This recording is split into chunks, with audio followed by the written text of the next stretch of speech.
नमस्कार दोस्तों, कैसे हैं आप लोग। उम्मीद करता हूं सब कोई स्वस्थ होंगे, मस्त होंगे और अच्छे होंगे। मैं हूं दुर्गेश डीके, आपका फ्रेंड। अगर आप हमारे चैनल पर नए हैं तो चैनल को सब्सक्राइब कर लीजिएगा।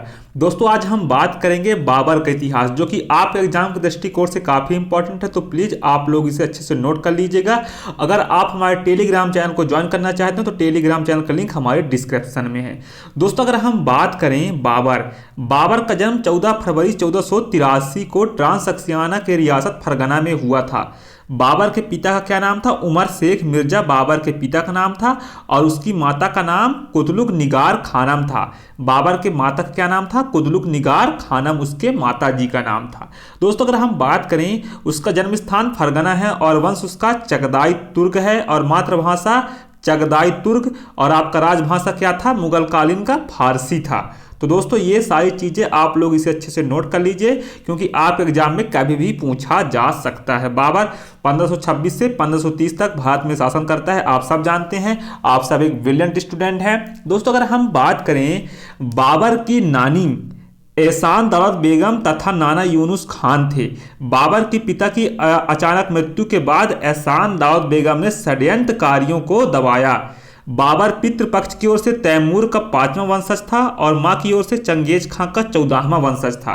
अतः बाबर ने तुर्कों और मंगोल दोनों के रक्त का मिश्रण था, लेकिन मुगलों का तैमूर का वंशज होने पर इतना गर्व था कि खुद को तैमूरिया कहते थे। कौन कहते थे? मुगल कहते थे। दोस्तों, आप बाबर का पानीपत का प्रथम युद्ध से पहले अगर हम बात करें, जो बाबर था, बाबर 1496 में बाबर ने समरकंद को जीतने का असफल प्रयास किया था। समरकंद तैमूर की राजधानी थी, अतः बाबर अपने पैतृक क्षेत्र को जीतना चाहता था। अगर हम बात करें भारत पर आक्रमण होता है बाबर का, तो पहले हम देख लेते हैं। जो बाबर जो आक्रमण करता है, तो 1519 से 1524 तक भारत पर बाबर 4 बार आक्रमण करता है। अगर हम बात करें फरिश्ता के अनुसार, 1519 में पहला आक्रमण बजौर पर किया, और बजौर आक्रमण के समय ही भेरा किले के जीतने के लिए भारत में सर्वप्रथम तोपखाने का प्रयोग किया था। भेरा के किले में बाबर ने सबसे पहले तोपखाने यानी बारूद का प्रयोग किया था। अबुल फजल ने बाबर का प्रथम आक्रमण 1505 बताया है। दूसरा आक्रमण 1519 से 20 पेशावर, तीसरा आक्रमण था 1520 में सियालकोट, और चौथा आक्रमण 1524 में बाबर लाहौर पर करता है। अगर हम बात करें, बाबर का सबसे जो मेन लड़ाई था वह पानीपत का पहला युद्ध था। 21 अप्रैल 1526 उसका मेन लड़ाई था। दोस्तों, अगर हम बात करें, पानीपत विजय बाबर का 1526 में हुआ था। बाबर का पांचवा आक्रमण था। लाहौर के सूबेदार दौलत खान लोदी व इब्राहिम लोदी के चाचा आलम खान लोदी ने बाबर को भारत आने का निमंत्रण दिया था। इब्राहिम लोदी ने दौलत खान के पुत्र दिलावर खान के साथ क्रूर बर्ताव किया था। बाबर ने दिलावर खान को खान खाना की उपाधि भी दी थी। अगर हम बात करें, बाबरनामा में राणा सांगा द्वारा भारत आक्रमण के निमंत्रण का उल्लेख मिलता है। बाबरनामा के अलावा किसी अन्य स्रोत से इसकी कोई पुष्टि नहीं होती है। दोस्तों, अगर हम बात करें, बाबर को लगता था कि दिल्ली सल्तनत पर फिर से तैमूर वंशियों का शासन होना चाहिए। एक तैमूर वंशी होने के कारण वो दिल्ली सल्तनत पर कब्जा करना चाहता था। उसने सुल्तान इब्राहिम लोदी की इच्छा से अवगत कराया। अगर हम बात करें, इब्राहिम लोदी के जवाब नहीं आने पर उसने छोटे छोटे आक्रमण करने आरंभ कर दिए थे। सबसे पहले उसने कंधार पर कब्जा किया। इधर शाह इस्माइल को तुर्कों के हाथों भारी हार का सामना करना पड़ा था। इस युद्ध के बाद शाह इस्माइल तथा बाबर दोनों ने बारूदी हथियारों की सैन्य महत्ता को समझते हुए इसका उपयोग अपने सैन्य आरंभ में किया था। तो दोस्तों, आप सब जानते हैं, बाबर का जो पहला लड़ाई होता है पानीपत में होता है। तुलगमा पद्धति आप सब जानते हैं। तुलगमा पद्धति क्या था? इस युद्ध पद्धति में तुलगमा सेना का वह भाग था जो सेना के दाहिने एवं बाएं भाग के किनारे पर खड़ा रहता था और चक्कर काटकर शत्रु पर पीछे से हमला करता था। दो गाड़ियों के बीच जगह छोड़कर उनमें तोपों को रखकर चलाने की उस्मानी विधि कहा जाता है। जो उस्मानी विधि क्या था? दो गाड़ियों के बीच जगह छोड़कर उसमें तोपों को रखकर चलाने की उस्मानी विधि कहा जाता था। दोस्तों, ये था आपका पानीपत का प्रथम युद्ध। अगर हम बात करें, पानीपत के जीत के बाद क्या होता है, इब्राहिम लोदी इस युद्ध भूमि में मारा जाता है। इब्राहिम लोदी जो होता है युद्ध भूमि में मारा जाता है, और इसके बाद बाबर क्या कहता है, पानीपत के जीत के बाद बाबर के मुंह से निकला, काबुल की गरीबी अब नहीं, और उसने काबुल के प्रत्येक निवासी को एक एक चांदी का सहरूखी सिक्का दान में दिया। इस उदारता के कारण बाबर को कलंदर भी कहा जाता है।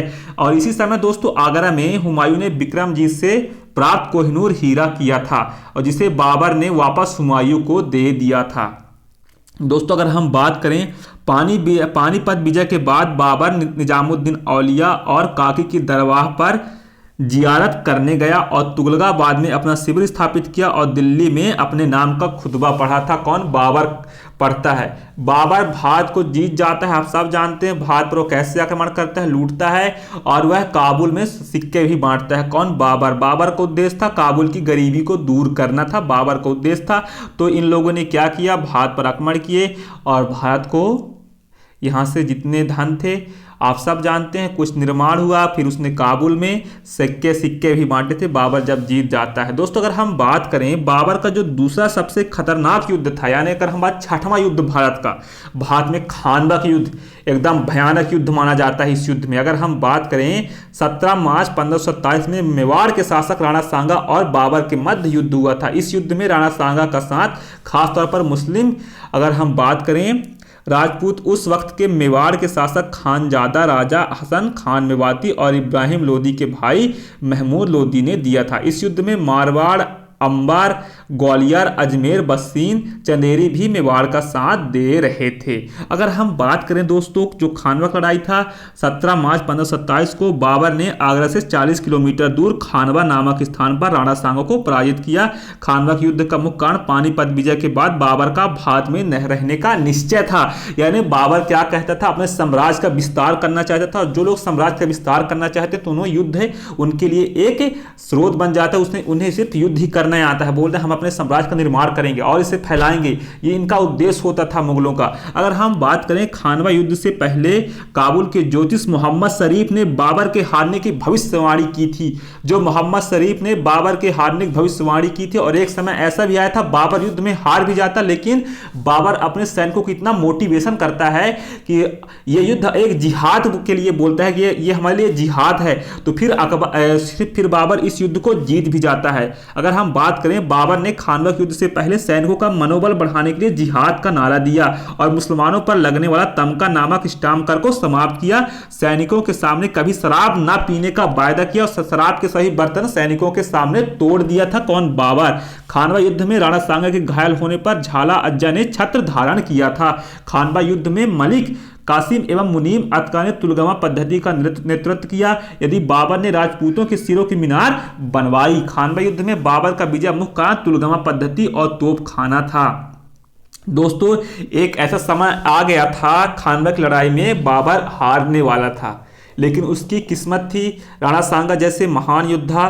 तो अगर हम बात करें जो राणा सांगा थे, राणा सांगा एक महान योद्धा थे। राणा सांगा का शरीर ही बहुत विशाल था। राणा सांगा को देखकर बाबर के सैनिक कांपते थे। राणा सांगा जो थे उनकी जो विशाल भुजाएं देख के इतना विशाल शरीर था, उनके सैनिक कांपते थे कि कितना बड़े महान एकदम बहादुर योद्धा थे। तो उनका पूरा मनोबल टूट चुका था। लेकिन फिर बाबर अपने सैनिकों के अंदर मोटिवेट भरता है कि हमें युद्ध को जीतना है। जिहाद का नारा देता है कौन? बाबर देता है। फिर बाबर इस युद्ध को जीत जाता है। फिर राणा सांगा की युद्ध में पराजित हो जाते हैं। अगर हम बात करें दोस्तों चंदेरी के युद्ध, अगर हम बात करें खानवा के जो युद्ध के बाद बाबर ने चंदेरी का युद्ध मेदनी राय को पराजित किया। चंदेरी को जीत के बाद बाबर ने राजपूतों के सिरों की मीनार बनाई थी। चंदेरी युद्ध में बाबर ने जिहाद का नारा दिया। इस युद्ध में राजपूत स्त्रियों ने जौहर किया था। आप सब जानते हैं मेदनी राय का मालवा की राजनीति में इतना अधिक हस्तक्षेप था कि उसे मालवा के राजाओं का निर्माता कहा जाता था। किसे कहा जाता था दोस्तों? मालवा के मेदनी राय को कहा जाता था। चंदेरी युद्ध में बाबर की तरफ से शेर शाह सूरी ने भी भाग लिया था। दोस्तों अगर हम बात करें बाबर का अंतिम युद्ध घाघरा युद्ध था। बाबर ने 6 मई 1529 को घाघरा के युद्ध में बंगाल व बिहार की लोहानी अफगान सेना को पराजित किया। बाबर का यह अंतिम युद्ध था। इस युद्ध में अफगानों का नेतृत्व महमूद लोदी कर रहा था। महमूद लोदी खानवा से भागकर बिहार का शासक बन गया था। घाघरा के युद्ध के बाद बिहार बाबर के नियंत्रण में आ गया था। घाघरा के युद्ध के बाद जो बिहार था बाबर के नियंत्रण में आ गया था। घाघरा का युद्ध मध्यकाल का प्रथम युद्ध था जो जल एवं थल पर लड़ा गया था। जो घाघरा का युद्ध था वह पहला युद्ध था जो जल और थल दोनों क्षेत्रों में लड़ा गया था। महमूद लोदी के साथ नुसरत शाह और शेर शाह सूरी थे। बंगाल के शासक नुसरत शाह व बाबर के बीच संधि हो गई थी। दोस्तों अगर हम बात करें, बाबर का फिर मृत्यु हो जाता है। जो बाबर का मृत्यु होता है 26 दिसंबर 1530 को आगरा में बाबर की मृत्यु हो गई। उससे पहले आगरा के नूरे अफगान के बाग में दफनाया गया। बाद में काबुल में स्थायी रूप से स्वयं द्वारा चुने गए स्थान पर बाबर की पत्नी बीबी मुबारक यूसुफशाही ने दफनाया था।